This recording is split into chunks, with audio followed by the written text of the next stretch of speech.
Shalom, bom dia. A paz do Senhor Jesus para você. Que o Senhor esteja conosco nessa manhã. Que a glória do Senhor invada nosso coração e que nós sejamos verdadeiramente adoradores do Deus vivo. Bom dia para você. Que o Senhor te abençoe e te guarde. Que esse dia seja um dia especial na presença de Deus. Amém?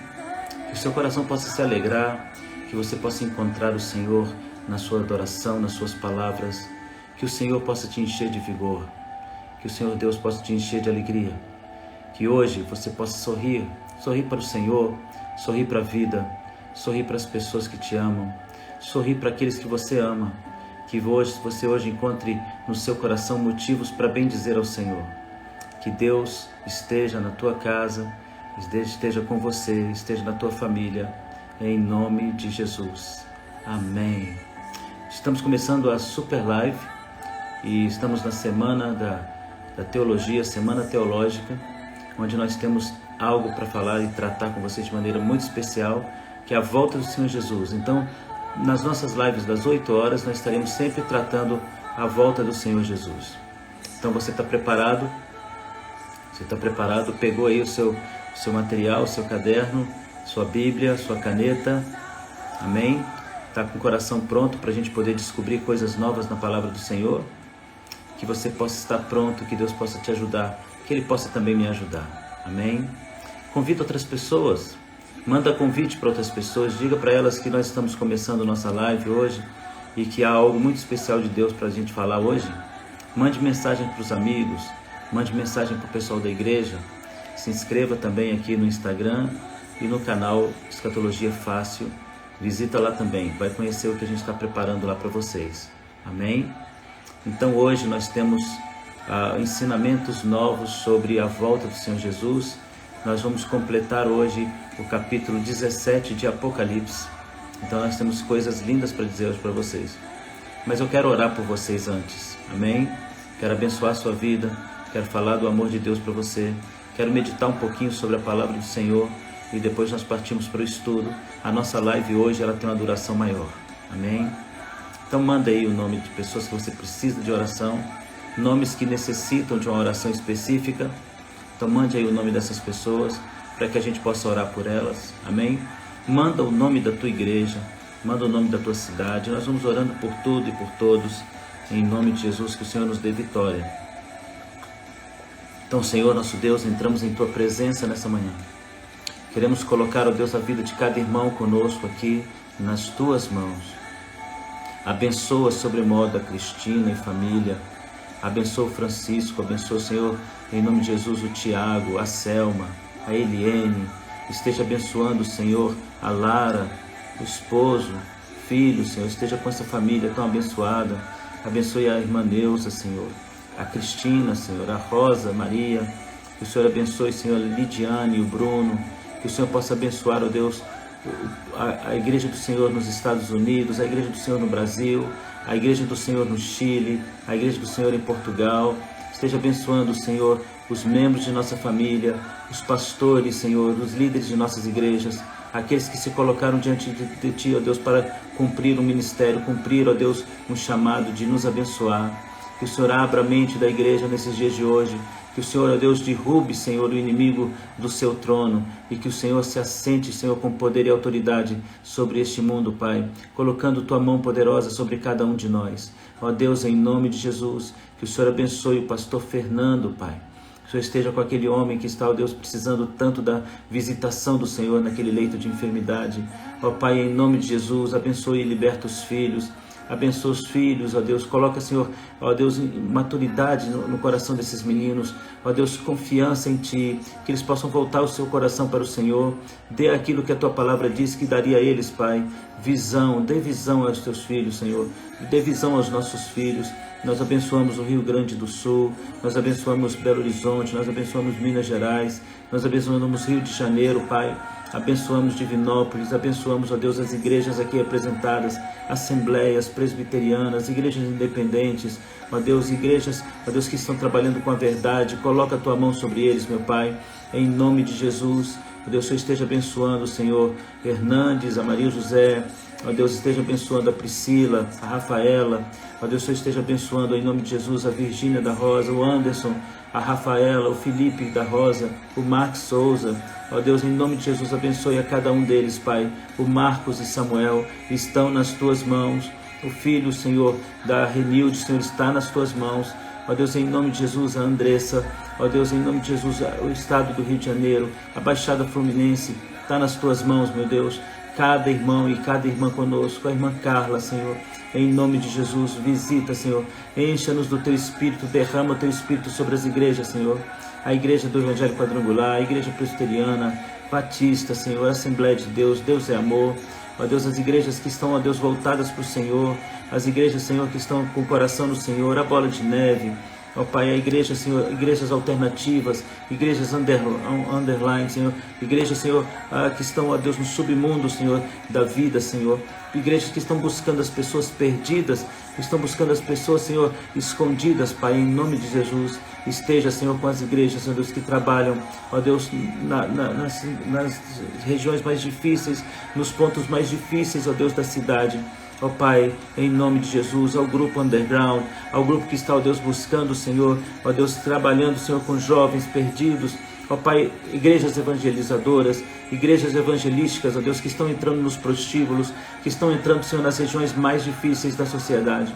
Pai, em nome de Jesus, abençoe, Senhor, a Jamile, Senhor, abençoe a Verônica, abençoe a Jéssica, Senhor, a igreja do Brás, Senhor, esteja abençoando a Andressa, ó Deus, em nome de Jesus, abençoando a Eliane, Senhor, a Assembleia de Deus de João Pessoa, Senhor, esteja com essa igreja, Pai, a Natália, o Vitor, a Vânia, Natanael, ó Deus, em nome de Jesus, a Selma, as áreas sensíveis, Senhor, deste país, na igreja, no Brasil, abençoa o nosso governo, Senhor, coloca, Senhor, a nossa cidade, o nosso país nas Tuas mãos.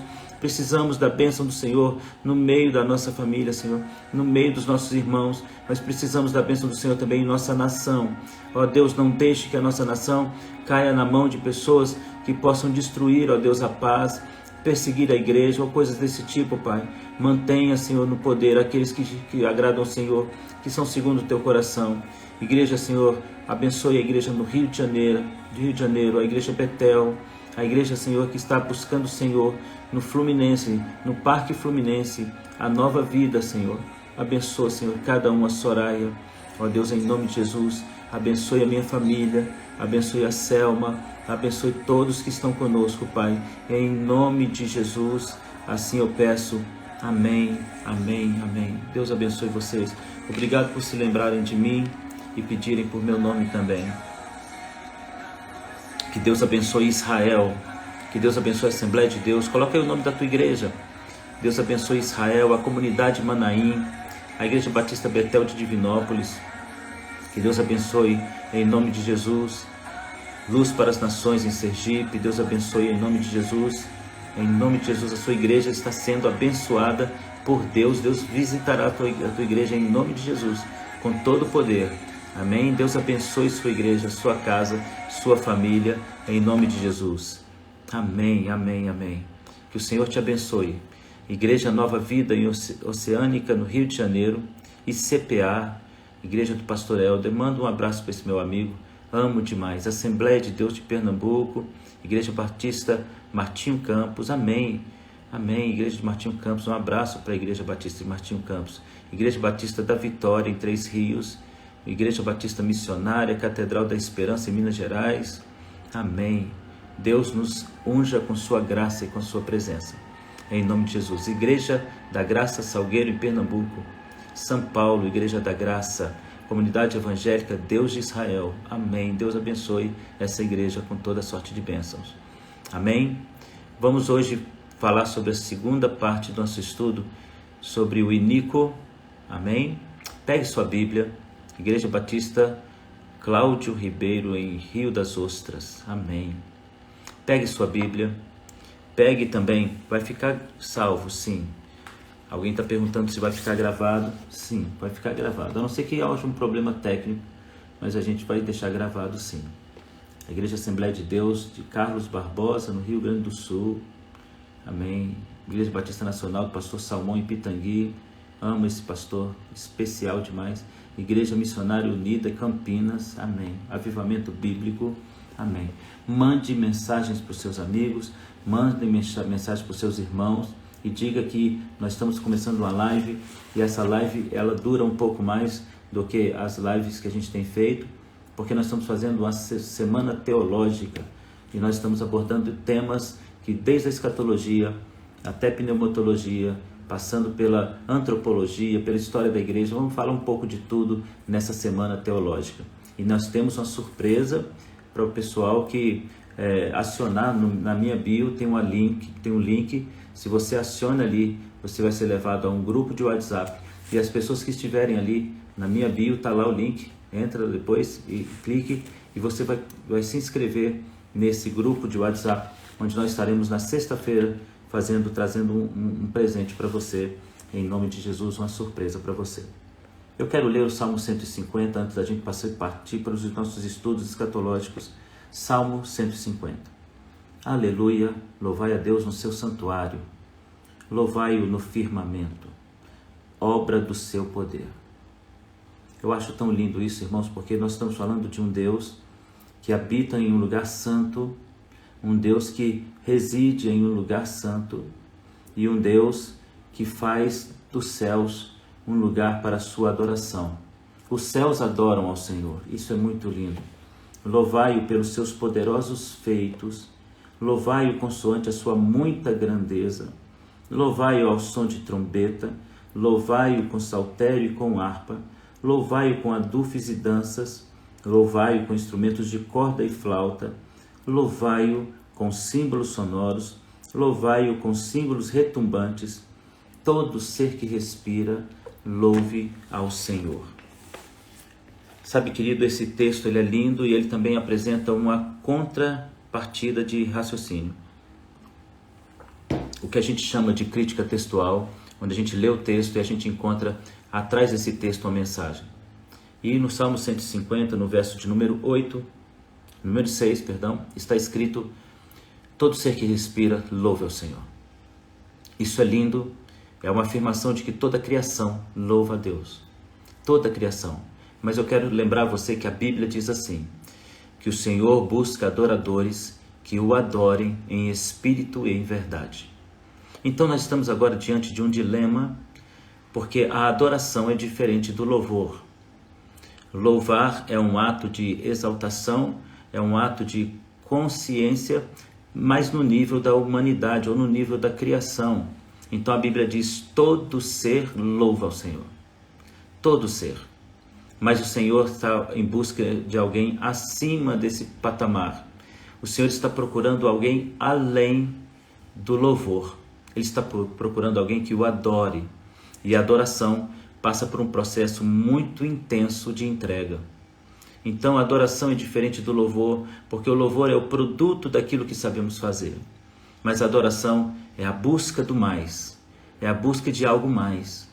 Então, ainda que todo ser consiga louvar, aquele que adora alcança lugares mais especiais no coração de Deus. Você conseguiu entender isso? Todo ser que respira louva ao Senhor.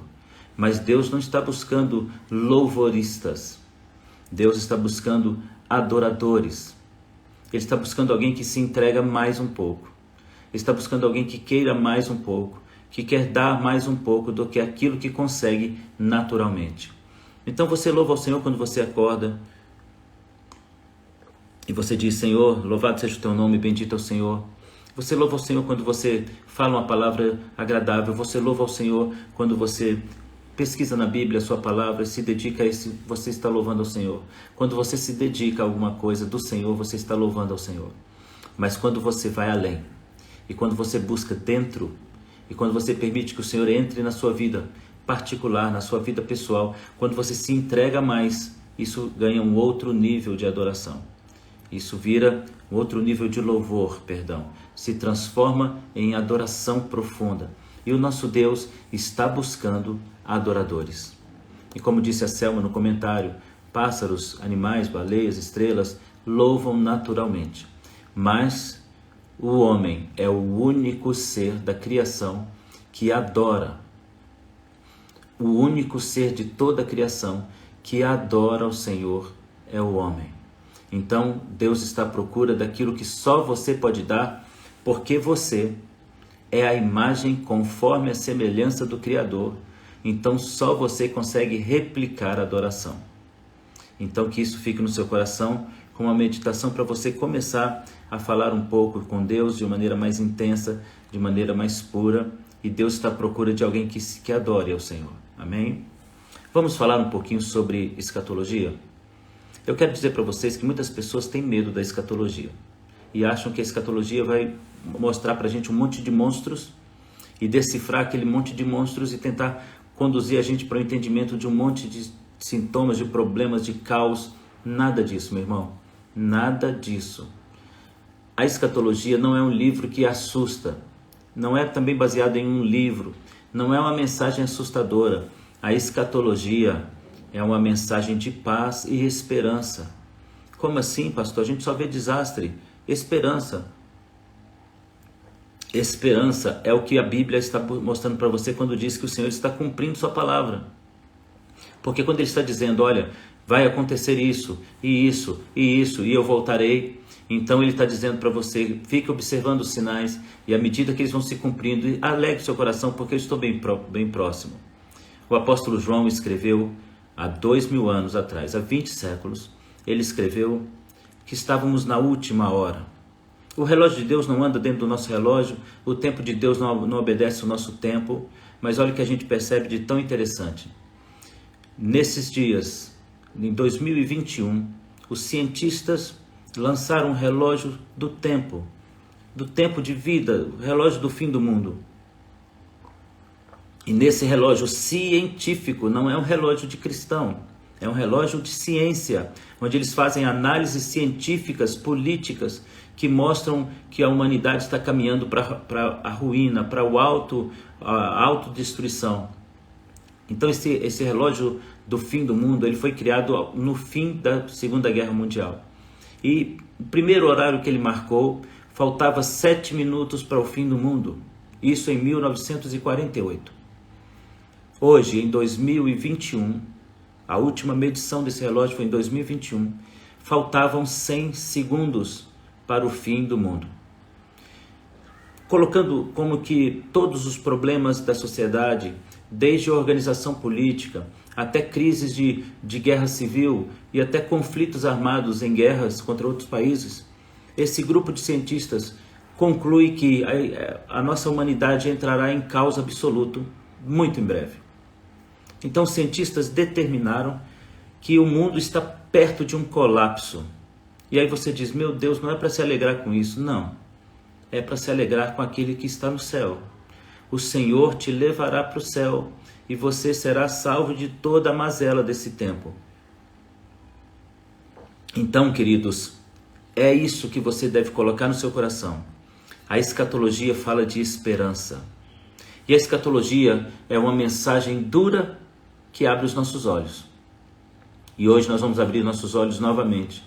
Estamos lendo Apocalipse capítulo 17, no verso 4. E na nossa primeira aula, que está gravada aqui, está salva aqui no Instagram, nós falamos sobre a identificação do local de onde sairá o anticristo. Lembramos que a palavra anticristo significa aquele que se opõe a Cristo, mas também aquele que deseja o lugar de Cristo. Aquele que se opõe e aquele que deseja o lugar de Cristo.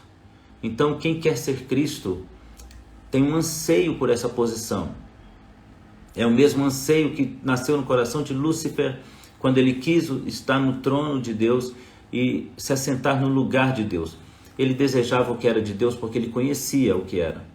Assim também o anticristo, ele deseja uma posição de Cristo porque ele sabe o que é ser Cristo. Então ele quer essa posição, ele quer essa postura. Amém? Ele quer de alguma forma tomar aquilo que para ele é o que mais chama atenção, que é o lugar do Deus Altíssimo. E ele então começa a imitar tudo o que Deus faz. Queria que você anotasse isso em algum lugar da sua Bíblia. Ele imita tudo o que Deus faz. Se existe uma Trindade Santa, Pai, Filho e Espírito Santo, também existe uma trindade satânica, que é o diabo, o anticristo e o falso profeta. Então nós temos uma imitação em tudo que eles fazem. Tudo que o inimigo faz, ele faz copiando as coisas de Deus, porque o desejo dele é se parecer com Deus. O grande ideal de Satanás é se parecer com Deus. Então ele tenta copiar tudo isso. Nós falamos então que o Senhor fugiu de uma coisa chamada lei epistemológica. O que é uma lei epistemológica? É uma lei que é chamada lei da probabilidade. O que significa? Significa que as pessoas do fim dos tempos usariam uma lei de probabilidades proféticas. Então os falsos profetas usam exatamente essa organização de mensagem. Eles dizem: está alguém aqui entre nós doente. E isso é muito provável que aconteça. Em uma multidão de 1000 pessoas, alguém pode estar doente. E veja, quando o profeta lança mão disso, ele é um falso profeta. Porque quanto menos detalhes eu der sobre a crise que estou falando, mais probabilidade de acertar alguém. É assim que se estabelece a lei da probabilidade. Quanto menos informações eu dou sobre o que eu estou falando, maior a probabilidade de eu acertar em alguém. Então, quando um profeta falso diz: alguém aqui está doente, alguém pode ser qualquer um e a doença pode ser qualquer uma, então a probabilidade de acertar pessoas é muito grande. Esse é o argumento dos falsos profetas de hoje, e pela estupidez do povo, talvez pela simplicidade do povo, o povo junta uma multidão para aquele indivíduo que está jogando, como no cassino, jogando com a sorte das pessoas. O nosso Deus não usa a lei epistemológica, ele não usa a lei da probabilidade, ele dá detalhes. E a lei epistemológica diz: quanto menos detalhes, mais fácil acertar alguém. Quanto mais detalhes, menos a probabilidade de eu acertar. O que Jesus fez e o que Deus faz é contar, suas profecias são detalhadas, são minuciosas. E isso faz da profecia do Cristo uma profecia verdadeira. E quando ele está falando sobre a profecia dos últimos dias, sobre de onde vem o anticristo, ele dá uma série de detalhes pequenos, que ele vai apontando para certas situações que a probabilidade dele errar é muito grande. A probabilidade dele errar é imensa. Então veja o que diz Apocalipse capítulo 17, e agora no verso 4, porque nós estamos na segunda aula. E ele diz assim a palavra do Senhor: a mulher, Apocalipse 17, 4, a mulher, que é a igreja, estava vestida de púrpura e de escarlata. E nós falamos ontem, na última aula, nós falamos adornada, vestida de púrpura e escarlate. Púrpura é roxo e escarlate é vermelho. Então veja bem, o Senhor está dizendo que o local do governo do anticristo, as pessoas se vestem de roxo e vermelho. Então, nós falamos aqui no nosso último encontro sobre um documento da Igreja Católica Apostólica Romana, que é um documento chamado Encíclica Papal, e nesse documento, criado por um Papa, por um Pontífice, está determinado que, no artigo 178 da Enciclopédia Católica, está escrito exatamente o quê? A cor dos oficiais e de outros prelados, ou seja, de outros grupos de liderança da igreja, a cor oficial é roxo e vermelho. Essa é uma palavra dita pela própria Igreja Católica Apostólica Romana. A cor oficial dos bispos e outros prelados é roxo e vermelho. Isso está na página 178 da Enciclopédia Católica do Vaticano. Então nós encontramos lá uma determinação no capítulo 178, que na página 178, no inciso 1º, que diz: todos os bispos e outros prelados devem vestir-se de roxo ou vermelho. Essas cores são oficiais da igreja. E o que é curioso é que em Apocalipse capítulo 17, os detalhes dessa igreja são tratados pelo Senhor. E ele vai dizendo todas as cores, objetos e coisas que essa igreja carrega e que identificam essa igreja como a grande prostituta. Agora vem um outro detalhe que também falamos na última semana, na última aula. Adornada de ouro e pedras preciosas e pérolas. Então agora o Senhor está dizendo que ela não se veste só de roxo, mas ela está coberta de riquezas, coberta de pedras preciosas, cercada de ouro. E é isso que nós encontramos no Vaticano. É exatamente isso que nós encontramos. Uma igreja adornada de ouro. As grandes obras do Vaticano são de valor inestimável. O próprio trono papal que está na Basílica de São Pedro é inestimável o seu valor. Então, se a gente fosse tentar fazer um levantamento de preços, de valores que a Igreja Católica consegue ter dentro dessa possibilidade de trabalhar dinheiro, de falar sobre dinheiro, se nós pudéssemos trazer um valor específico sobre esse valor, sobre essa instituição, nós simplesmente não encontraríamos um valor. E por que não encontraríamos? Porque é muito dinheiro, é muita riqueza. Nos últimos anos, antes do Papa Francisco assumir o poder, esse dinheiro virou crise dentro da Igreja Católica Apostólica Romana. Ele virou crise no meio dos católicos. Por quê? Porque era tanto dinheiro que os próprios papas e padres andaram tomando um pouco dele emprestado. E isso virou um escândalo chamado Vatilix, o escândalo que se perpetuou chamado Vatilix II. Então houve 2 processos de crise, de roubo dentro da igreja, pelas grandes riquezas que essa igreja tem. O Banco do Vaticano é um banco que guarda o dinheiro apenas daqueles que são membros da igreja, no caso, os que servem a igreja como bispos e cardeais. Então, o banco movimenta bilhões, trilhões de dólares, e ele foi roubado exatamente por isso. Porque o dinheiro que circula dentro dele, eu estou tentando buscar aqui o valor desses recursos para passar para vocês.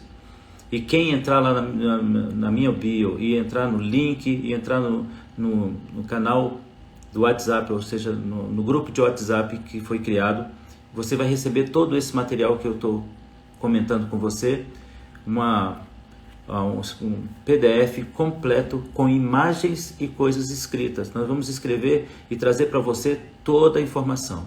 Então agora eu achei aqui. Amém. A Capela Sistina, que tem esse nome por causa de um Papa, Sisto, a Capela Sistina é estimada em 800 milhões de euros. Apenas uma capela, a capela onde é feito conclave uma vez a cada ano que morre um Papa. Então acontecem pouquíssimas reuniões dentro da Capela Sistina. Essa capela custa em torno de 800 bilhões de euros.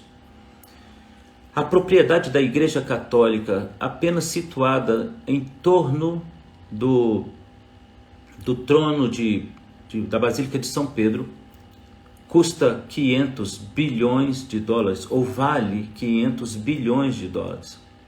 As propriedades dos 108 hectares do Vaticano custam em torno de 3 bilhões de euros. E o Banco do Vaticano, que movimenta contas apenas de membros da Igreja Católica, mexe com um montante de 5 bilhões de dólares. O Banco do Vaticano, que movimenta apenas contas, os correntistas são padres, bispos e outros prelados e freiras. Ele movimenta por mês 5 bilhões de dólares. E aí a gente começa a se perguntar, onde está o fator humildade da igreja? Certos bispos já escreveram à Igreja Católica dizendo que se ela vendesse todos os bens que possui, ela tiraria os países da África da crise. Mas não é isso que a igreja pensa. Então a igreja não pensa dessa maneira. Então vieram os escândalos Vatilix I e Vatilix II em razão de roubo dentro dessas proporções dentro desses valores, roubos de bispos e padres. E eu vou dizer para vocês depois como é que funciona isso. Mas eu quero dizer uma coisa que talvez você não saiba e o católico também não saiba. Quero pontuar para vocês verdades que estão explícitas. Aí você perguntaria assim, pastor, Edir Macedo ficaria para trás, muito para trás, Valdomiro Santiago muito para trás também, que são Deus perdoe a gente, porque são dois indivíduos que não deveriam ser contados como igreja. Mas vamos lá, a questão é, você me perguntaria, pastor, mas a Igreja Católica sabe disso? Do Código 178, da página 466, do Código de Direito Canônico, na página 175 a 178, no parágrafo 466, que determina que os bispos têm que vestir roxo, e a Bíblia está lá dizendo que eles vestirão roxo. Eles sabem disso? Claro que sabem, eles estudam isso. Eles sabem disso. Pastor, eles sabem das profecias a respeito disso? Sabem, é óbvio que eles sabem, mas ignoram, passam vistas grossas, como a gente costuma dizer. Os padres e bispos e outros prelados usam vermelho e roxo, e essa é a cor oficial da Igreja Católica Apostólica Romana. Amém? E aí é uma informação muito interessante. Pastor, mas as outras igrejas não vestem também? Não. Fora a Igreja Católica existem cerca de 15 igrejas ortodoxas católicas que outrora foram ligadas à Igreja Católica Apostólica Romana. Dentro dessas 15 outras igrejas católicas apostólicas ortodoxas, que nasceram na mesma época da Igreja Católica e foram excluídos da Igreja Católica ou se separaram por algum problema, por alguma guerra, por algum conflito, e estabeleceram-se em diferenças à Igreja Católica no ano de 1150, esses povos se separaram e se tornaram grupos independentes. Desde esse tempo que a Igreja Católica caminha por um lado exclusivo, ou seja, o que a gente está falando aqui está dentro da Igreja Católica, mas não está nas outras igrejas que outrora foram igrejas referência também dentro do catolicismo, que são as igrejas ortodoxas. Muito católico nem sabe da existência dessas igrejas. A Igreja Católica não é a única igreja católica no mundo. E às vezes eles conseguem colocar sobre nós esse julgo, né? Vocês, crentes, são todos divididos, porque existe igreja batista, presbiteriana, metodista, e entre eles também, porque o cisma, ou a divisão, é processo natural onde tem homem. Onde tem homem, tem um cisma, tem uma divisão, tem um conflito. Os homens conseguem fazer isso. E como a igreja então consegue levantar esses milhões e milhões de dólares, de euros? Como eles angariam esses recursos? E nós vamos separar uma aula só para você ver como a igreja faz isso. A igreja faz isso quando cobra para consagrar um padre a santo, a beato. A consagração de beatos e de santos da igreja recebem alto valor. Ou você acha que eles simplesmente analisam a vida de um santo e colocam esse indivíduo na qualificação de santo? É pago. E eu vou mostrar para vocês. É pago. E valores absurdos. Milhões de euros são pagos para que seja consagrado um bispo. A padre, consagrado a um bispo. Paga-se sair de bispo para ser cardeal. Paga-se para ser de cardeal a outro prelado, paga-se, e para você fazer um santo, paga-se milhões de dólares, E a consagração de beatos e santos, existe uma margem de valores. Então vou passar isso para vocês, talvez amanhã, na próxima aula, eu passo para vocês esses valores. E que a igreja sabe deles e fala deles naturalmente. A Igreja Católica estava passando uma crise e Ratzinger foi tirado, porque ele não conseguiu resolver essa crise, e Francisco entrou para resolver essa crise, e ele entrou porque ele é um jesuíta, e os jesuítas são parceiros da maçonaria, criadores juntamente com Jacques de Molay. E aí você fala assim, pastor, você fica falando essas coisas, o senhor não tem medo? Eu já fui ameaçado por maçons, Já recebi telefonemas dizendo: pare de falar o que você fala, nós vamos achar um jeito com você. Mas eu tenho um Deus que me protege, e se Deus me manda falar, eu vou falar, porque é isso que me motiva, falar a verdade. Já recebi vários telefonemas, já fui abordado em igrejas, dizendo: o que você está falando está chegando no ouvido de pessoas. Então veja bem, é possível que isso aconteça, mas veja bem, você não sabe, mas uma pessoa para virar santo tem que pagar milhões de reais, milhões de dólares. Eu vou passar a quantia certinho para você amanhã, no nosso estudo de amanhã. Agora veja, Francisco assume e em um lance ele consagra, ele leva ao ministério de santo da igreja 33 brasileiros de uma só vez. 33 brasileiros de uma só vez. Brasileiros que não foram nem investigados pela Santa Sé para saber se eles tinham característica de santo. Mas quando Francisco fez isso, ele estava resolvendo um problema financeiro da Igreja Católica, quando ele beatificou 30 e santificou 33. Milhares de euros entraram no Banco do Vaticano para tapar o rombo dos roubos dos papas, dos padres e dos bispos e cardeais. Você deve ter visto alguma coisa, porque na televisão passaram exatamente essa informação, de que o Papa Francisco havia descoberto bispos que estavam gastando dinheiro da Santa Sé em mansões. Então esse desvio de dinheiro foi detectado pelo escândalo Vatilix 1 e Vatilix 2, e o repórter que denunciou isso, um repórter italiano, está foragido, porque foi ameaçado pela igreja pelas palavras que ele diz. Apocalipse 17, 6. Então veja, o nosso Deus, ele é muito direto. Muito direto. A Isabel me fez uma pergunta, eu vou responder no fim. Me lembra, tá, Isabel? Quem é católico, mas fiel a Deus, temente e crê em Jesus, como fica?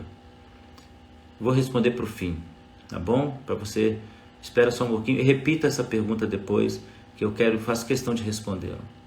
Apocalipse 17, 6 nos diz assim: e vi que a mulher que estava embriagada com o sangue dos santos e com o sangue dos mártires.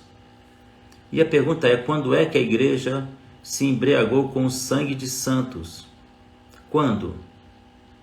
No Concílio de Trento, do Vaticano II, foi declarado a seguinte lei eclesiástica: se alguém afirma que os sacramentos da nova lei não são necessários para a salvação, e que sem eles os homens recebem de Deus a graça da justificação somente pela fé, que tal pessoa seja anátema e exterminada. Isso está num documento chamado Concílio de Trento, Vaticano II, onde se diz: qualquer pessoa que diga que a Igreja Católica não salva e que os mandamentos da Igreja Católica não salvam, deve ser anátema e deve ser destruído. Isso está num documento da Igreja chamado Concílio de Trento, Vaticano II. Quando é que a Igreja se banhou pelo sangue dos santos? Na Santa Inquisição, que é também chamado de Contra-Reforma. A Santa Inquisição era um ato de perseguição a qualquer pessoa que não se declarasse católico apostólico romano, ou que declarasse que a Igreja Católica não tinha poder para salvar. Torturas das mais diversas. Pessoas eram banhadas em óleo quente, pessoas eram amarradas sobre estacas e jogavam na boca deles óleo fervente. Pessoas eram queimadas, pessoas eram raspadas com concha, pessoas eram torturadas em câmeras de tortura, pessoas eram exterminadas arrancando suas cabeças na frente dos filhos. As mães grávidas arrancavam a criança de dentro do ventre para rezar por ela na frente da família, matando a criança e também a mãe. Muitas atrocidades foram feitas pela Igreja Católica Apostólica Romana, e ela também foi a abençoadora do processo escravagista na América do Sul e do Norte. Então a Igreja Católica fechou a boca diante da atrocidade de escravizar negros africanos. E ela fechou a boca com a desculpa que nós não podemos fazer nada contra o processo natural da vida. Em outras palavras, a igreja considerou que era um processo natural da humanidade escravizar negros porque eles eram uma raça inferior. Meu Deus, do que nós estamos falando? Será que é de uma igreja mesmo que nós estamos falando? Uma igreja que olha para o negro e diz que ele é uma raça inferior? Isso é pensamento de Hitler, isso é sentimento de Hitler. Isso é um sentimento de Hitler e a gente se entristece por isso. O professor católico Ignaz Dollinger, ele disse: desde 1183, o parecer da Igreja Católica foi que todo afastamento do ensino da igreja deve ser punido com a morte, e a morte mais cruel e pelo fogo. Isso foi declarado no ano de 1183. Qualquer pessoa que se afastasse do ensino católico deveria ser morto de forma cruel. A acusação da igreja para matar alguém era simplesmente dizer: você blasfemou. Bastava a acusação de um padre para que uma pessoa fosse morta e os seus bens fossem jogados para dentro da igreja, fossem absolvidos pelo sistema do clero da igreja. Bastava apenas uma acusação de heresia. Sem provas, não era necessário provas.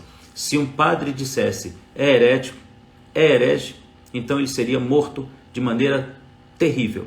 Na Espanha, em 200 anos de Santa Inquisição, eles exterminaram 80% da população. 80% da população.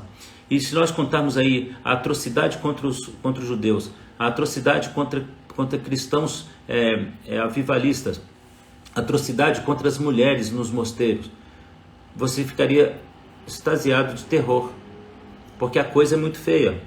Em 200 anos eles exterminaram 80% da população da Espanha. E se a gente fosse olhar isso para outras áreas, nós iríamos encontrar muitos outros milhares de indivíduos mortos pela Santa Inquisição. Na Segunda Guerra Mundial, o Papa Paulo VI, ele simplesmente fechou os olhos para tudo que Hitler fazia, porque Hitler abençoava a igreja. E ele ficou conhecido como o Papa do hitlerianismo, o Papa do final dos tempos, o Papa de Auschwitz. Esse foi o nome que deram ao Papa Paulo VI pelo silêncio que ele fez diante das atrocidades contra negros, contra judeus e pessoas que eles consideravam doentes. O que Hitler fazia, dentre algumas coisas, era, por exemplo, se eles considerassem alguém com problema mental, eles então arrancavam o cérebro desse indivíduo, estando ele vivo, para analisar o funcionamento cerebral do indivíduo. Isso era feito na presença de muitas pessoas sem nenhuma anestesia. Quando eles encontravam alguém com a pele escura, eles costumavam tirar a pele para fazer abajur. Isso é uma loucura, meu irmão. Isso é uma loucura. Em Auschwitz, matavam crianças para fazer com a pele dessas crianças bijuterias para as mulheres dos soldados. Isso é uma loucura. E se existe alguém que sabia o que estava acontecendo em Auschwitz, lá na Alemanha, era o Papa. Ele sabia porque ele era frequente visitador de Hitler. Ele então foi apelidado de Papa do fim do mundo, Papa do Auschwitz, Papa do comunismo. Ele foi acusado disso e a igreja simplesmente fechou os olhos para tudo. Fechou os olhos para tudo. Lei epistemológica. Alguém fala uma coisa e solta ao vento as várias possibilidades e alcança muita gente. E hoje nós encontramos, me perdoem, falsos pastores fazendo isso todo o tempo. O que é que esses camaradas fazem na TV, se não chutar com a sorte da vida de outras pessoas? E eles entram na TV para dizer: alguém está me assistindo, tem um problema, alguém que está me assistindo tem uma dor. vem aqui que eu vou curar você. E alguém pode ser qualquer um. Pode ser qualquer um. É isso mesmo, Selma. Crianças que tinham má formação eram mortas também. Bom dia, Kleber. Amém. Veja só, queridos, o que acontece, né, na verdade, na história da Igreja Católica Apostólica Romana é algo muito, muito triste. E João é levado a uma visão em Apocalipse capítulo 17. Ele vê essa igreja e ele se assusta, porque é uma igreja cristã, e ele se assusta com isso. Algumas pessoas dizem assim, sobre a palavra ou sobre a autoridade de um Papa. Primeiro, ele é considerado infalível, e isso foi decidido no Concílio do Vaticano I, em 1950. Uma outra coisa que foi decidida no Vaticano I, em 1950, foi a ascensão de Maria ao céu. Maria só subiu ao céu em 1950. Isso é uma loucura. Isso é uma loucura. E as pessoas estão, às vezes, extasiadas atrás dessas loucuras. E essa igreja simplesmente fecha os olhos para tudo. E também as suas filhas, que são prostitutas. E as prostitutas são aquelas que traem o Senhor com outros deuses. E evangélicos estão nesse negócio. Muitos evangélicos. Muitos evangélicos estão adulterando sua fé, prostituindo sua fé em torno de dinheiro, de bênçãos, de coisas. Colocando sua fé em amuletos. Colocando sua fé em coisas. Irmãos, as coisas não têm poder. E se elas representassem o Senhor, continuam sem poder, porque apenas representam o Senhor, ou representam algum gesto do Senhor. Mas nós vemos coisas como alguém que vende terra de Israel para outro alguém que traz um óleo consagrado, que é mais poderoso do que... Estão engarrafando Deus, irmãos. Estão engarrafando Deus em pequenos frascos, para que a pessoa leve para casa. Meu irmão, isso é patuá, isso é mandiga, isso é macumba gospel. Isso não é coisa de Deus, não. Isso é macumba gospel, meu irmão. Essa coisa de você ficar pegando coisas. Eu conheço um pastor que foi comigo a uma loja. Eu encontrei na cidade de Belo Horizonte. Caminhávamos pela cidade. E eu o encontrei, e há muito tempo a gente não se via. E ele é de outra denominação, e a gente foi batendo um papo. E ele disse, eu estou indo numa loja ali comprar umas coisas para a igreja. Vão comigo? E fomos. E de repente ele parou na loja, e ele olhou a loja, e ele falou assim, não sei o que aconteceu, acho que eles mudaram a loja de lugar, e eu não estou sabendo de onde está. Aí ele atravessou a rua para olhar o nome da loja, porque ele viu um monte de coisas que pareciam de macumba pendurados dentro da loja. Então ele falou assim, não é aqui, porque aqui está cheio de coisas estranhas aqui. Ele atravessou a rua e olhou a placa da loja. Era a placa da loja mesmo. Era a loja que ele estava procurando mesmo. Era a livraria que ele estava querendo, livraria gospel. E ele então colocou a mão na testa e disse, meu Deus. Porque ele viu uma loja que vendia artigos de Umbanda e Candomblé. E era na realidade a loja, a livraria, a editora da igreja dele. E ele então ficou envergonhado, me pediu perdão. Eu falei, que é isso, pastor? Ninguém tem culpa disso. A pessoa que faz isso não está sabendo o que faz. Mas, irmãos, de onde nós tiramos que colocar poder em palmilha de sapato, colocar poder em papel, em calendário ou em qualquer outra coisa, é de Deus, meu irmão. Meu irmão, ninguém pode colocar Deus numa caneta para assinar os melhores contratos. Ninguém pode colocar Deus em coisa alguma. Em coisa alguma. O nosso Deus não pode ser objetivado. Ele não pode ser colocado em coisas e objetos, nunca. E nem em mistérios e segredos. Lembrando que a palavra do Senhor em Apocalipse 17 diz que a mãe das prostitutas, que é a igreja, mãe das prostitutas, tem filhas prostitutas, traz na sua testa uma palavra, mistério. E eu gostaria tanto que você abrisse seus olhos para essa coisa do mistério, que é muito sério isso. Apocalipse 17:4 nos diz que ela está vestida de roxo e vermelho, coberta de pedras preciosas. Agora a gente já descobriu isso.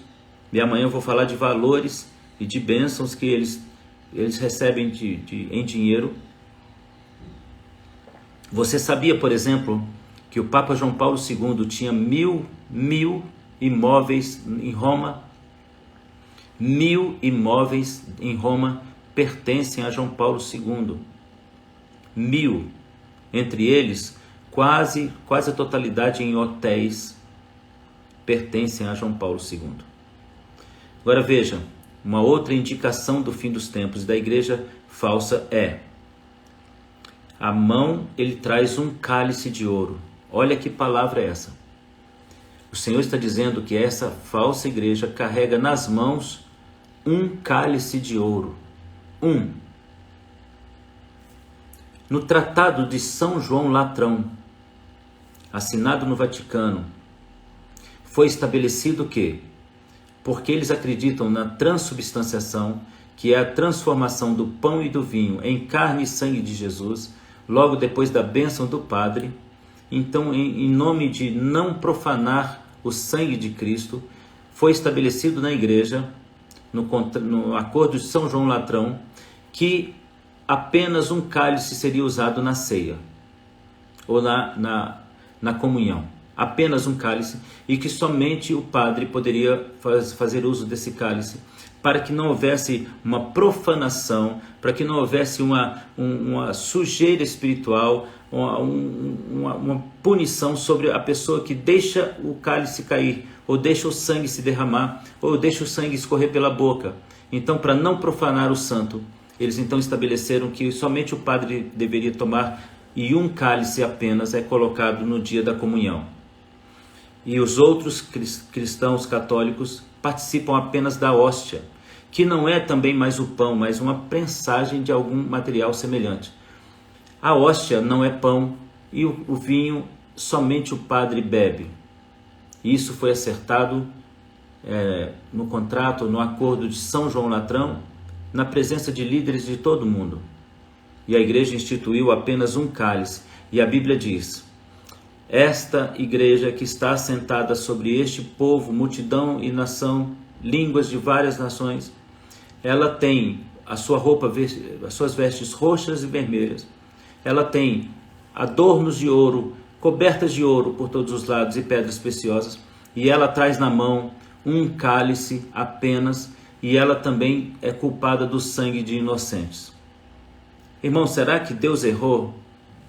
Será que Deus errou nisso aí? E mais uma vez eu vou responder uma possível pergunta que possa estar passando pela sua cabeça. Pastor, a Igreja Católica sabe disso? Sabe?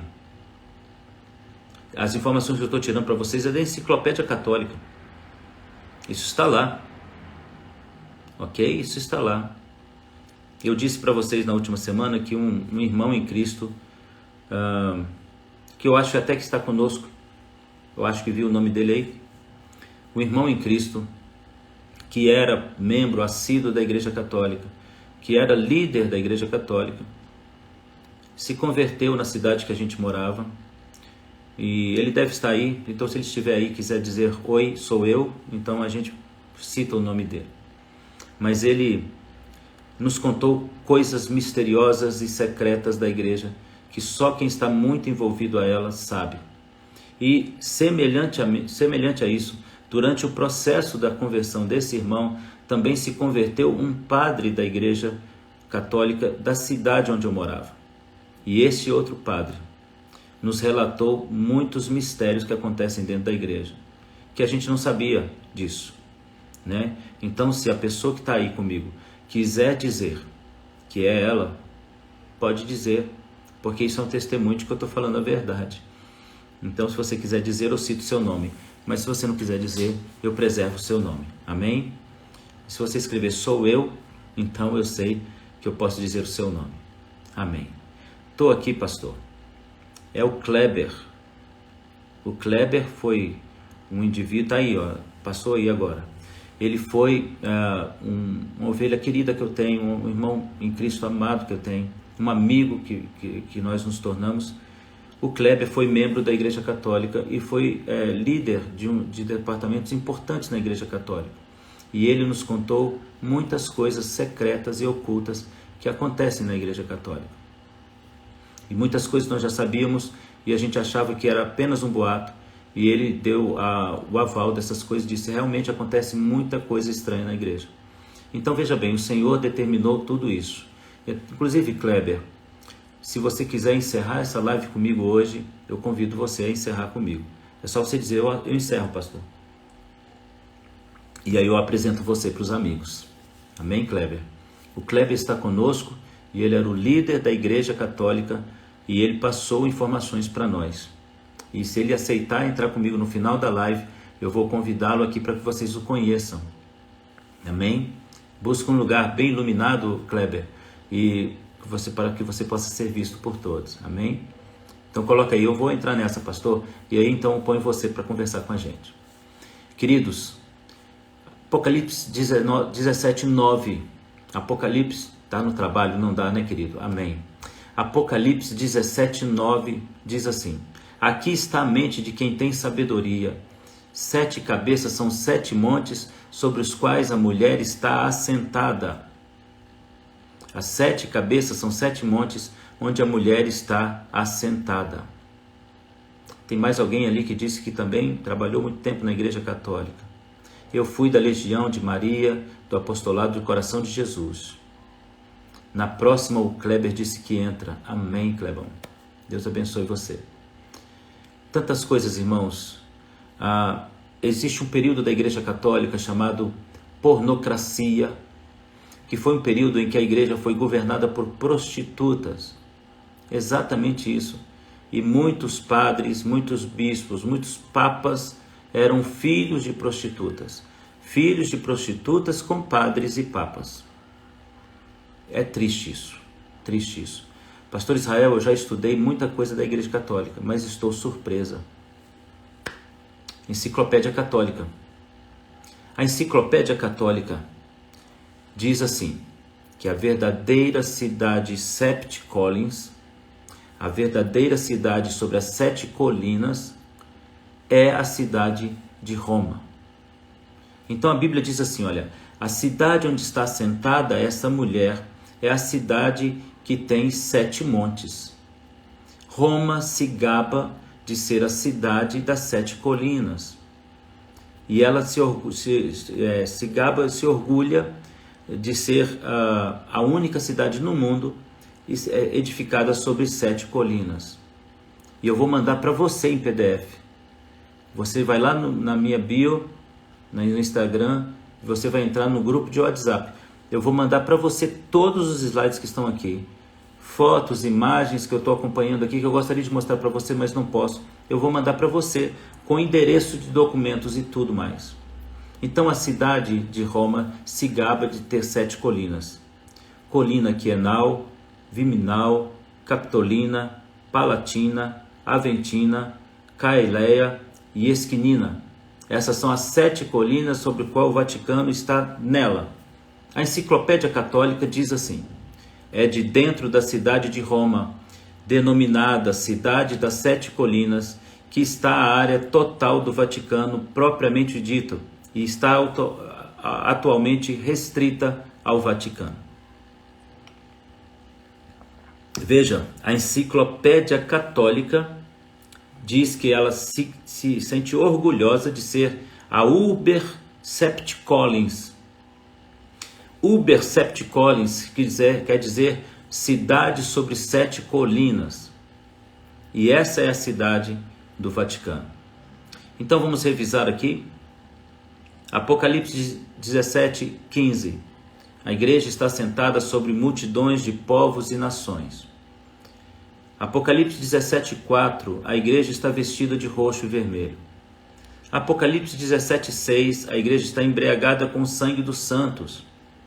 Apocalipse 17:4. A igreja está com um cálice de ouro na sua mão.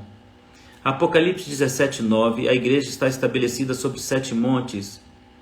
O nome dessa igreja, você já sabe. Vamos parar um pouquinho para analisar o Papa. Vamos lá. Falando um pouquinho sobre João Paulo II.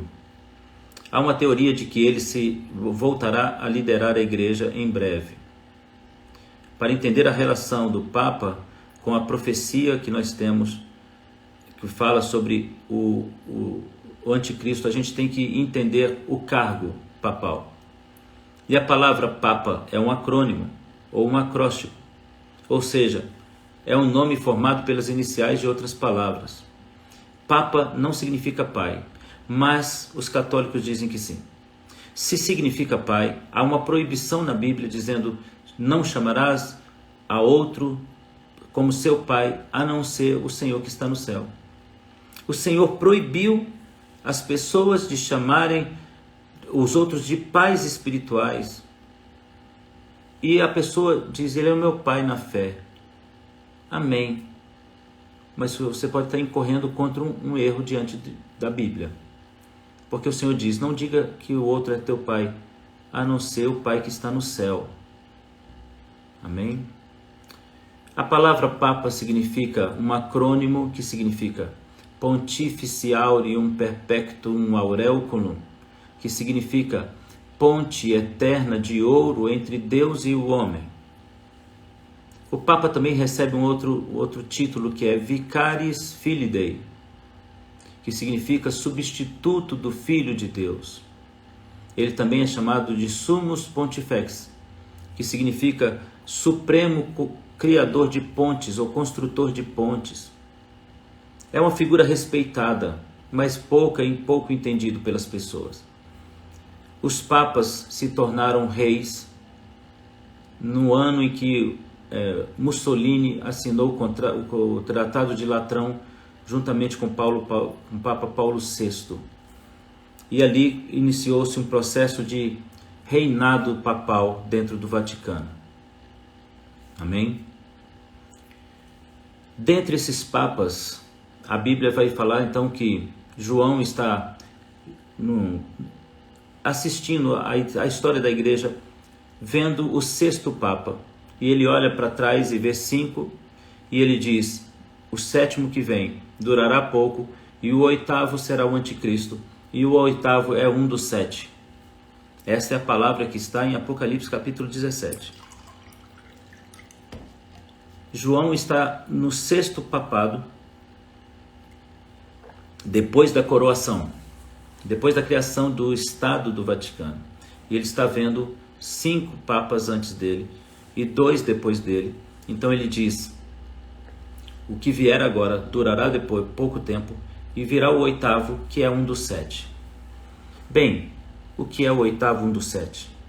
Alguém que virá no mesmo poder e autoridade ou com o mesmo nome de um dos 7. Ok?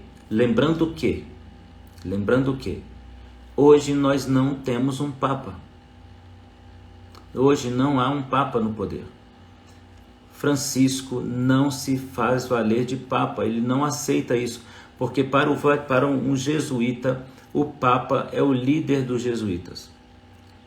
No dia em que Francisco foi consagrado Papa, apresentado como Papa, ele negou usar o anel de Pedro, ele negou usar as vestes de um Papa, ele negou se assentar no trono papal, e ele foi até o outro lado da rua, na sede dos jesuítas, curvar-se diante de Nicolás, que é o líder da igreja dos jesuítas, e passar para ele o anel de Pedro, porque ele entende que Nicolás é o Papa, não ele. Esse sentimento está em todo o jesuíta. Eles consideram o Papa negro. O que é o Papa negro? O Papa negro é o indivíduo que usa batina preta. Então, Adolfo Nicolás era o líder dos jesuítas quando Francisco ascendeu ao poder. Ele negou-se usar tudo isso e foi até Adolfo Nicolás e entregou todas essas coisas para ele. Não é um sentimento de simplicidade de Francisco, gente. Não é um sentimento de humildade de Francisco. É um sentimento de um jesuíta. Um jesuíta não considera, não aceita o Papa como líder dos jesuítas. Hoje, Adolfo Nicolás está morto, foi substituído por um colombiano. E a gente pode pegar o nome dele para vocês e passar em breve. De todos os papas, então, a história nos relata que dos papas da era moderna, o papa que mais se aproxima da palavra de João em Apocalipse é o Papa João Paulo II. Mas eu gostaria de falar dele em uma aula apenas, porque nós temos muitas coisas para falar de João Paulo, sem difamar ninguém. Falar a verdade, eu gostaria de apresentar para vocês a família de João Paulo, os filhos de João Paulo, a mulher de João Paulo II, as posses de João Paulo II, o dinheiro de João Paulo II, para que você descobrisse a verdade sobre João Paulo II. Eu já adiantei para vocês que João Paulo II tem 1000 imóveis em Roma. 1000 imóveis em Roma. Dentre eles hotéis, e dentre eles motéis, e dentre eles também prostíbulos. O Vaticano é considerado dentro da Itália, ou Roma é considerado dentro da Itália, o local com maior número de prostíbulos de todo o país. E parte desses prostíbulos são da igreja. São da igreja. É triste a gente dizer isso, irmãos. Nós não gostaríamos de dizer essas coisas, não. Amém? Amém. Vamos abrir então um espaço para perguntas de vocês. E os números do Papa João Paulo II eu passo amanhã, juntamente com as informações de tudo. Mas eu queria citar uma coisa que agora me lembrei. Eu queria dizer para vocês que essa interpretação não é minha, é da Bíblia. E uma outra pessoa fez essa mesma identificação que eu estou fazendo aqui. Quem é essa pessoa? Martinho Lutero.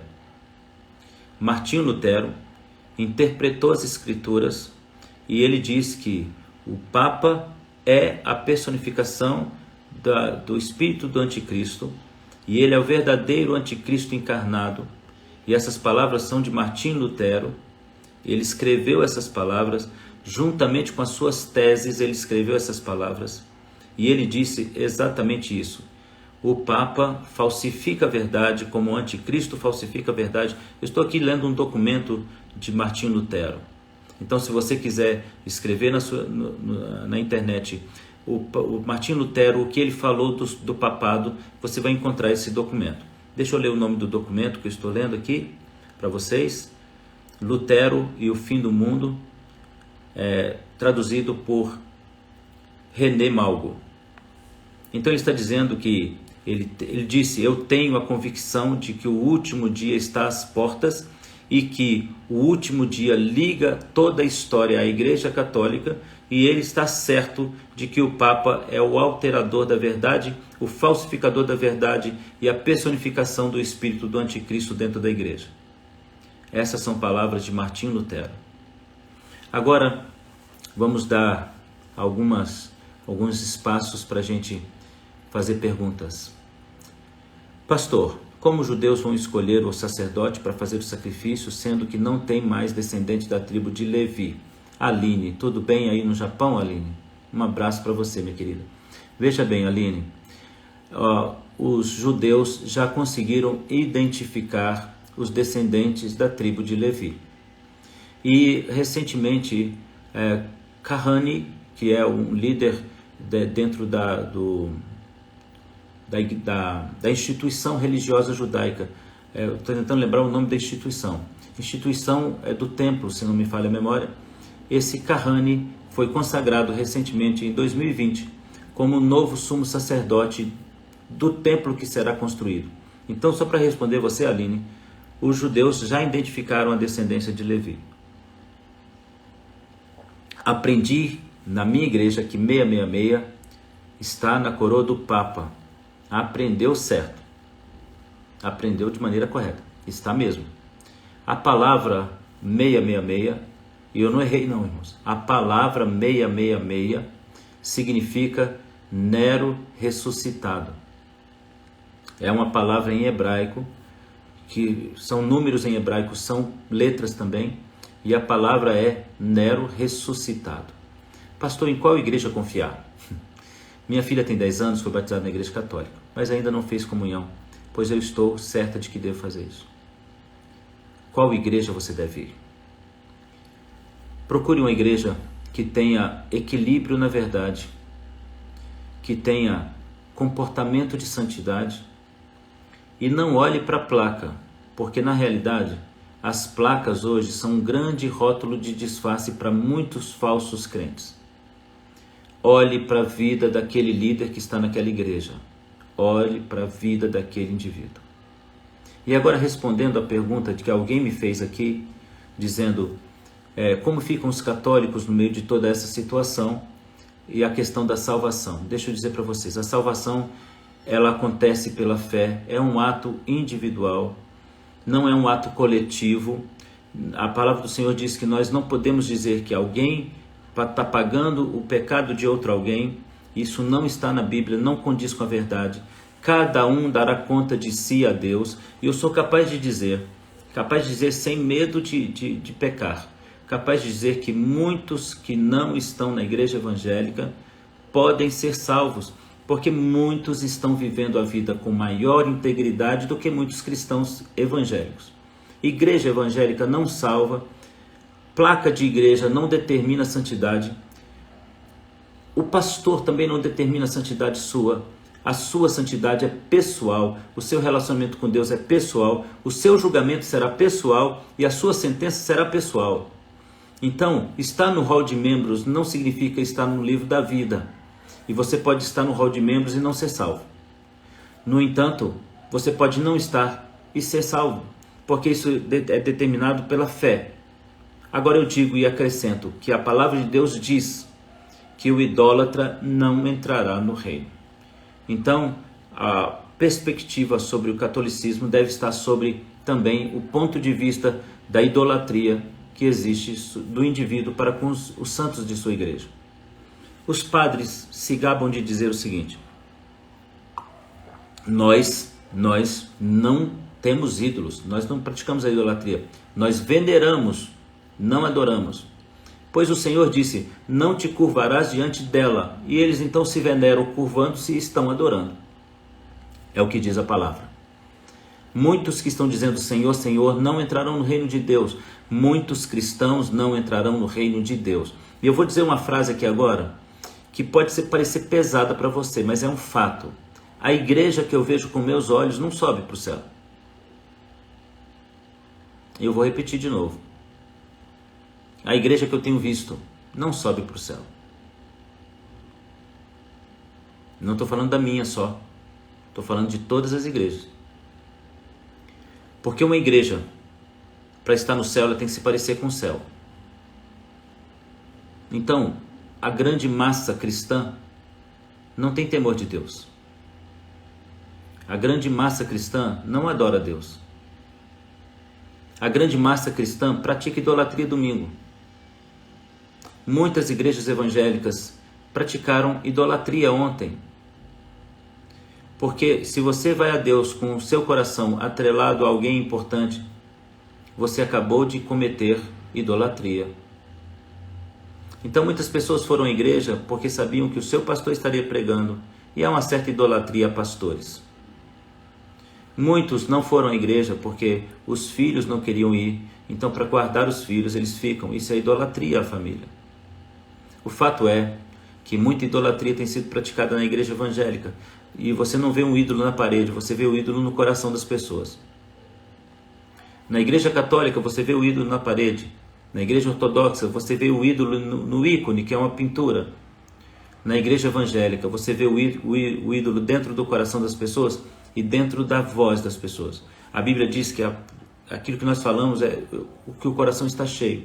A gente fala daquilo que o coração está cheio. E o idólatra fala daquilo que o coração está cheio.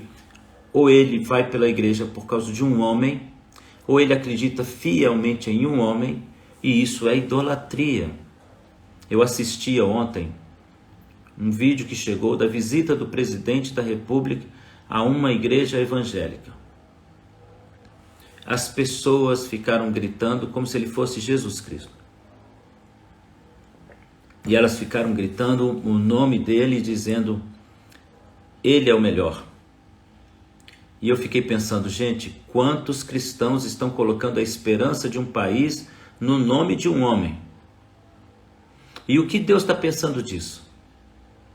O que Deus está pensando disso? Estou falando de política, estou falando de posicionamento religioso. O que Deus está pensando da nossa esperança depositada em um homem? Nós temos que votar em alguém que é o melhor para a igreja, melhor para o mundo, melhor para a família. Isso é um fato. mas não devemos colocar nossa esperança nele, porque o homem tem a sua vida como um fio de ouro. Basta um pequeno movimento no mundo espiritual e o homem está morto. Para morrer, basta estar vivo, é o que dizem as pessoas. E a gente deposita a nossa esperança toda em um homem. E eu fico pensando, meu Deus, se isso não é idolatria, eu não sei o que é.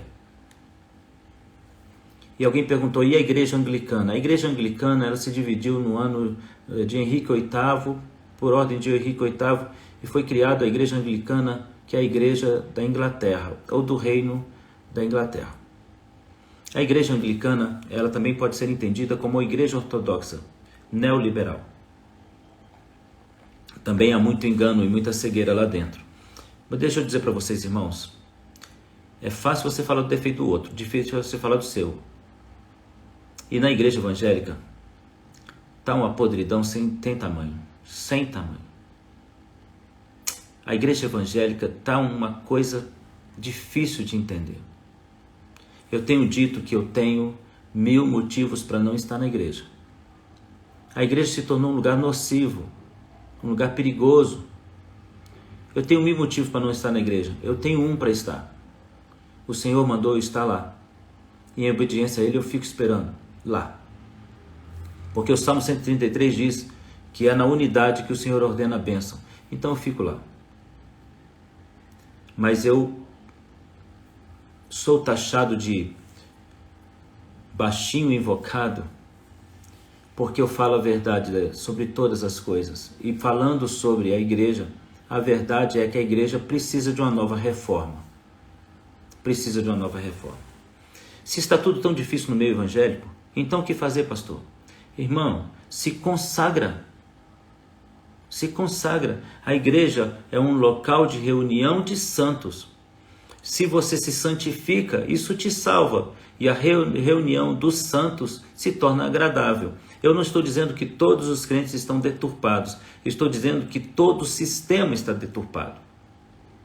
Pastor, a glória de Deus pela sua vida, por se dispor a nos ensinar. Amém, Lara. Deus abençoe vocês. Obrigado pela palavra. Se você quer ouvir o Senhor, você vai ouvir o que Ele tem para dizer. E o que o Senhor tem para dizer sobre esta igreja não é coisa boa. Amém? Não havendo mais comentários e nem perguntas, a nossa live está chegando ao fim. Ninguém tem mais perguntas. Eu agradeço a você por estar comigo nessa live de hoje. Amém? E peço a você que visite a minha bio no link, acione ali, porque você vai entrar num grupo de WhatsApp e nós vamos estar mandando para você, estaremos mandando para você o PDF de todo esse material. Amém? Quem subirá? É a pergunta que alguém fez ali. Aquele que tem um coração puro, que teme ao Senhor, busca a verdade e não a mentira. Aquele que fala a verdade e não a mentira. Aquele que realmente se converteu e mudou sua vida. Esse vai subir. Mas como essa não é a característica da maioria das pessoas que estão dentro da igreja, então não espere ver muitas pessoas no céu oriundas da igreja desse tempo. Essa igreja precisa da grande tribulação para ser purificada. Amém? Essa igreja precisa. Deixa eu contar para você como é que vai ser o arrebatamento. Você quer ver como é que vai ser o arrebatamento? Amanhã então eu conto para você como vai ser o arrebatamento. Amém? Inclusive veio uma pergunta, o arrebatamento será secreto? Amanhã eu conto para você. Deus abençoe vocês. Faça vocês repensarem sobre as coisas. Façam vocês repensarem sobre a verdade, sobre a vida em Deus. Porque Jesus não morreu na cruz para te dar coisas. Ele não morreu na cruz para encher o seu bolso de dinheiro. Ele não morreu na cruz para você trocar de carro todo ano. Ele não morreu na cruz para você ser próspero. Ele morreu na cruz para que você seja salvo. O sangue de Jesus não nos enriquece, nos purifica. Tem pessoas fazendo do sangue de Jesus moeda de troca para que você deixe dinheiro na sua casa. Tem gente fazendo da igreja fonte de lucro. E isso é um problema. Eu gostaria de saber se algum dos pastores que está comigo gostaria de fazer a oração final aqui na nossa live. Tem algum pastor comigo aí? Você gostaria de fazer a oração final dessa live? Então convido você. Diga que você está querendo aí, manda uma mensagem dizendo: eu quero, pastor, eu quero encerrar essa live, fazer uma oração. E eu vou deixar você fazer essa oração e conhecê-lo também, que é uma coisa muito interessante. A Selma havia dito que ela gostaria de participar, não é, Selma? E hoje você está bem para fazer essa oração final?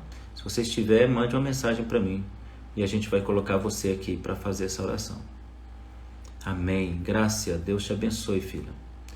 Você quer fazer essa oração, Grácia? Deseja fazer essa oração?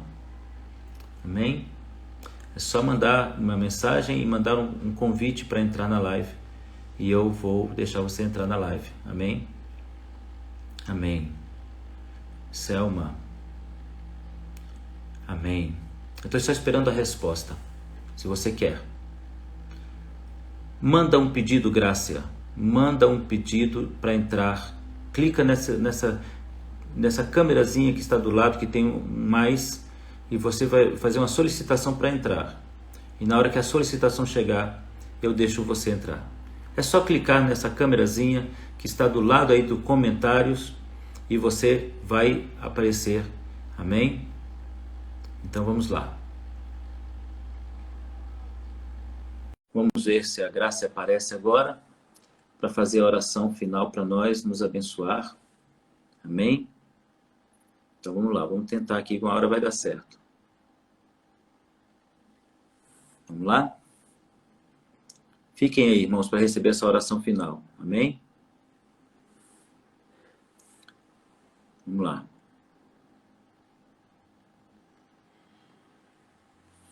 Vamos ver se Deus, abençoando aqui, esse processo acontece.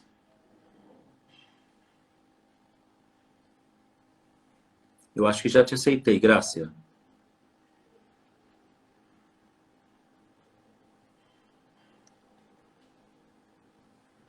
Já mandou a pedido, Grácia? Então vamos lá, pessoal. Vai dar certo.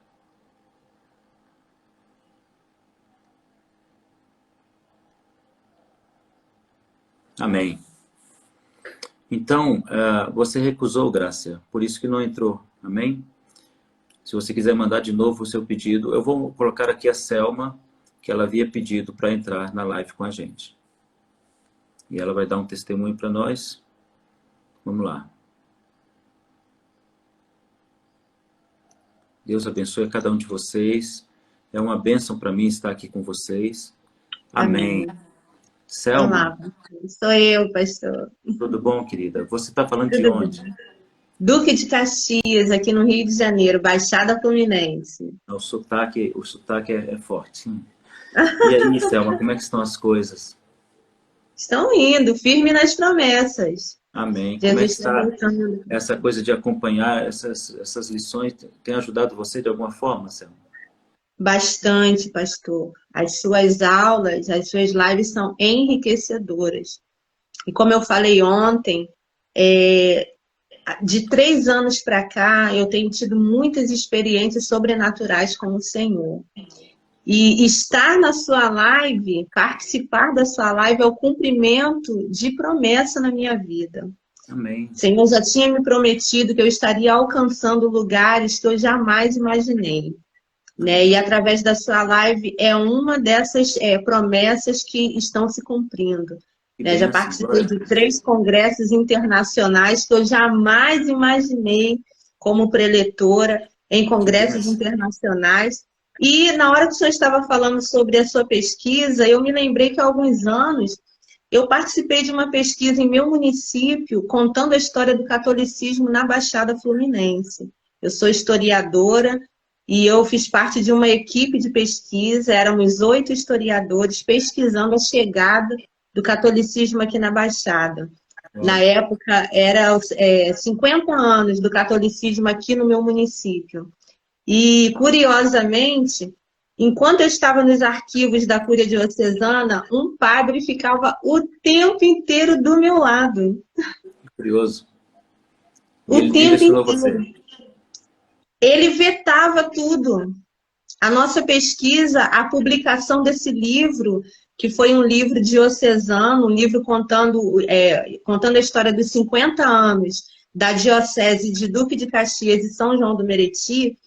Como eu disse, éramos 8 pesquisadores, e na parte do arquivo que eu pesquisei, um padre ficava o tempo todo do meu lado vetando a pesquisa. Inclusive, foi uma pesquisa muito criticada, porque nós éramos historiadores muito conhecidos aqui no nosso município, em Caxias, e a publicação saiu muito aquém do que nós gostaríamos, porque foi vetada o tempo todo. Então, acredito fielmente em tudo que o senhor falou. E o que eu disse está em um documento da igreja liberado para qualquer pessoa. Você consegue Sim, entrar sim. na livraria católica e comprar esses livros. Não é uma Sim, coisa oculta, né? sim, Mas sim. é uma verdade que a igreja vive e que a igreja evangélica tem que tomar cuidado para não entrar pelo mesmo caminho que a igreja católica entrou. Sim, Não é isso, sim, Selma? sim. Sim, Eu, pastor. Exatamente. então, você fez pesquisas nessa área e você descobriu alguma coisa interessante? Na verdade, assim, não deu para descobrir muita coisa, porque foi vetado o tempo todo. Né? A Entendi. parte que me cabia era o período colonial da igreja, então eu procurei em alguns outros arquivos. Eu fiz pesquisa nos arquivos da Cúria Diocesana de Petrópolis, mas lá eu não pude encontrar nada, porque vetaram toda a pesquisa. Mesmo eu chegando como historiadora, Meu Deus. estava compondo a equipe técnica da criação de um livro diocesano, falando sobre o jubileu da Diocese de Caxias de São João do Meriti.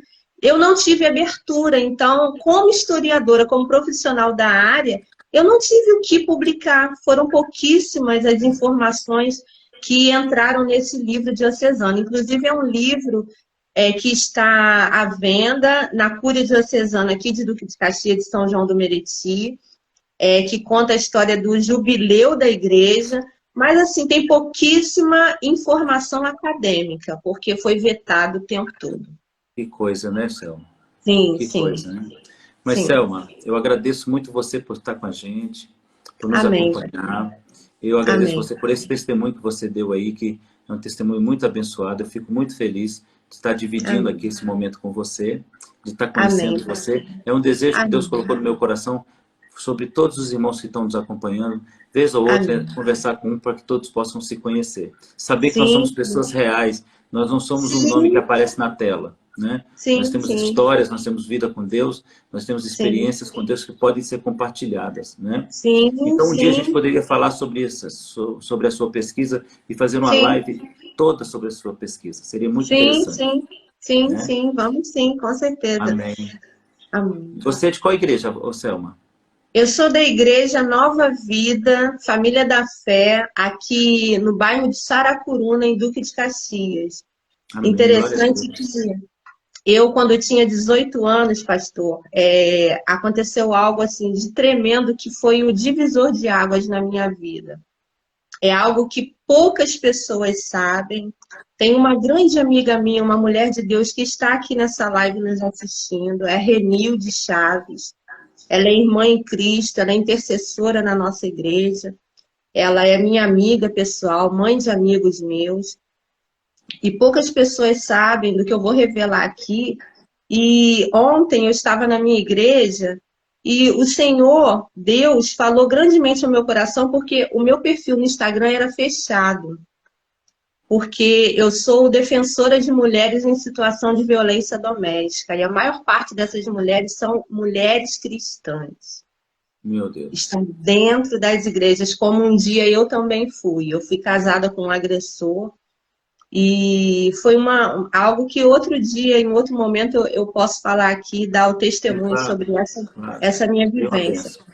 Mas o fato é que Deus ontem, depois da live que eu assisti do Senhor, Deus falou fortemente ao meu coração: abra o seu Instagram, você não tem mais que ter medo. O meu Amém. Instagram era fechado porque eu já sofri muitas ameaças de agressores por defender mulheres Meu em Pai. situação de violência. E ontem eu abri o meu Instagram. Glória a Mais Deus. uma vez o Senhor falou comigo: o cumprimento da minha palavra. abra o seu Instagram, porque a minha voz está ecoando em lugares que o Senhor disse que estaria. E o Senhor, pastor Israel, é o cumprimento de promessas na minha vida, no meu Amém, ministério. Senhor. Amém. Então, A gente vive, ser igreja, ser um corpo. Então, sim, nós vivemos para colaboração mútua, né? Não há por que amém, fazer diferente. Eu vou entrar amém, no seu Instagram, vou me inscrever lá, amém, porque eu quero acompanhar você. amém, Faz uma oração amém, para a gente, Selma. Abençoe amém, esse povo. amém. Amado Deus, querido Pai, Paizinho, como é bom poder te chamar de Pai. Senhor, eu te agradeço porque ao longo da minha trajetória como cristã, como mulher de Deus, o Senhor sempre me fez entender que eu deveria trazer à memória aquilo que me dá esperança. Amém, Jesus. E o que me dá esperança, Senhor, são pessoas que viveram em outros tempos, Senhor. Raabe, que mulher corajosa. Esther, Débora, Maria Madalena, Ana, Maria, mãe de Jesus, mulheres admiráveis, mulheres como Cifrá, como Puá, mulheres que entenderam qual era o seu papel como igreja do Senhor. E hoje, meu Deus, eu entendo que nós estamos vivendo os últimos dias, sim. E nós somos a continuidade da Igreja de Atos dos Apóstolos. Vivemos dias desafiadores. E eu estou vendo a cada momento o cumprimento da tua palavra na vida da igreja, que é o remanescente daqueles que creem fielmente nas tuas promessas. Eu te peço, Senhor, que o Senhor cubra de bênçãos a tua igreja aqui reunida. Na verdade, não há uma placa, como o pastor falou.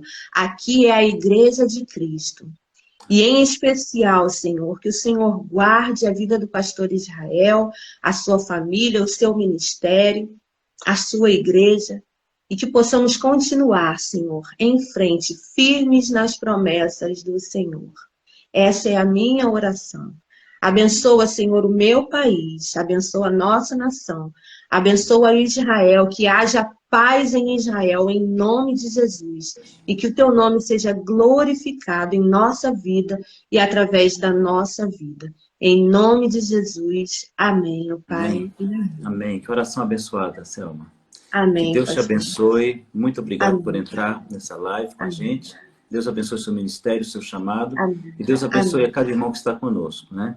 A Amém. última palavra aqui é: entre na minha bio, você vai ser inscrito Amém. num grupo de WhatsApp. E nós vamos estar sempre presenteando vocês lá. Tá bom? Amém. Deus Amém. abençoe. Shalom. Tenha um dia abençoado. Shalom. O Senhor abençoe e guarde a cada um de nós em nome de Jesus. Obrigado, Amém, Selma. sim. Deus Tchau, tchau, abençoe, pastor. irmãos. Até amanhã. Toda sorte e bênção. Amém. Amém.